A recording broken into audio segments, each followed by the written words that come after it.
Gumamit ka ngayon? Oo, wala naman siya amats eh. CBD siya eh. Ano yung CBD? Ayaw. Research mo. Nung nagmamaneho ka, gumagamit ka rin. Gumagamit? Oo. Hindi ako tumitigil gumamit. Gumagamit ako araw-araw. Pagising ko hanggang matulog ako, kahit tumatay ako, gumagamit ako. Sinabi mo hindi ka daw pwedeng huliin dahil anong dahilan? Bakit? Because under the law, ha? Under the law of God sa Bible, you cannot touch me. I am God, I am Jesus Christ.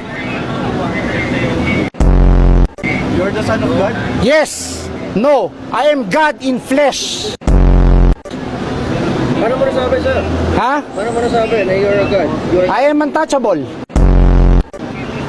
Pero sir, ano masasabi niya? Pinasasa na kayo ngayon. This is illegal. Kasi, You have nothing against me. You cannot touch me. I am Jesus Christ.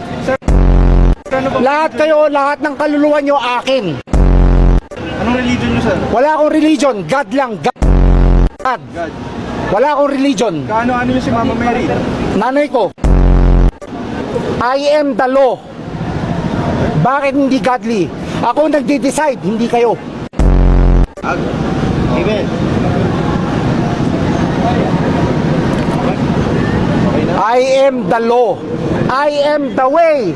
Lahat kayo, dadaan kayo sa akin para makapunta ng langit.